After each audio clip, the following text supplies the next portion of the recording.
Holy smokers, guys, it's the rare double upload, the rare day that I do a double upload, guys, but I saw there's a move going on after hours right now on a company that just reported earnings that is an extremely popular stock that a lot of you guys out there own. We got to discuss this, guys. The stock is AMD, and after hours, it is down about 11%. At its lows, it was down a little over 12%, so it's bounced back a little bit. Now, who knows tomorrow whether this one's going to stay around 11% downward move, whether this is going to go down 15, 20%, or maybe it will bounce back and only maybe go down 5% or so. We just don't know at this point in time, right? But if we look at here, AMD is still having a phenomenal year. The stock year to date is up over 25%. So this stock would have to be in disaster mode tomorrow to lose all its gains for the year. So even if it does take a hit tomorrow, it's still doing pretty well for the year overall, guys. But let's look at these earnings and see what happened here, and was this really as bad as the stock price moved downward here? So AMD forecasts a revenue decline for the current quarter after 6 straight quarters of revenue rises, sending its shares down 11% in aftermarket trading. So basically they're expecting the revenue to now go down, which is never a good thing. AMD said it expects fourth quarter revenue to fall around 15% sequentially. This implies a revenue of about $1.39 billion, according to Reuters calculations. We look here a little further. However, the company reported a 25.7% rise in the third quarter revenue, so that's a very good thing, aided by a slew of launches such as the EPYC processors for servers and a new range of Ryzen desktop processors.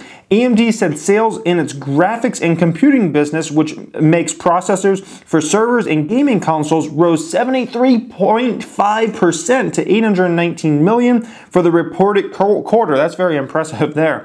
The company reported a net income. This is the most impressive thing to me, okay? The company reported a net income of $71 million or 7 cents per share in the quarter ended September 30th, compared with a loss of $406 million or 50 cents per share a year earlier. Okay, so first off, let's talk about the revenue rise is great. Now, unfortunately, sequentially, they're expecting about a 15% downward move. That's never good, but the fact that this company now actually has some net income, okay? $71 million is huge because this is a company that hasn't made an annual profit since 2011. Yes, you heard me right, 2011. That's how long it's been since this company made an annual profit. So the fact that AMD is getting back to profitability, now the question is, can they keep this up and will they actually be profitable on an annual basis? But if they can be, that's huge, and it's just a good thing that they're moving at least in the right direction there. But the revenue down sequentially is never a good thing, especially at 15%. And we're talking, that's a pretty big move there, okay?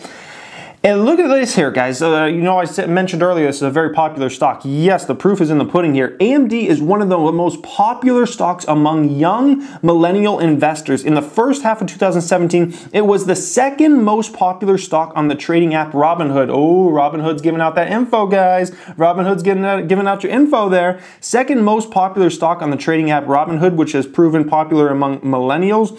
The chip maker obviously reported earnings today. So this is a very popular stock. And my question to any AMD shareholders out there is I'm curious on why you would be an AMD versus NVIDIA. I'm not implying that NVIDIA is a better investment or anything. I'm just genuinely want to know, if you're an AMD shareholder, why you choose to be invested in AMD over in an NVIDIA play, because NVIDIA seems pretty similar, and NVIDIA obviously seems like, could be a much more dominant company in the future. I just want to know, what's the thought process behind being in an AMD versus being in an NVIDIA or potentially in an Intel? I kind of want to know in that comment section here. So high-flying AMD, this is coming from an analyst here. High-flying AMD will not be able to compete with its main competitor's latest chips, according to one Wall Street firm. Citi Research reiterated its sell rating for AMD shares. They did this yesterday, by the way, predicting the chip maker will lose sales to Intel's new Coffee Lake line of processors. This month, Intel released its latest CPUs, which appear to have extended its performance lead.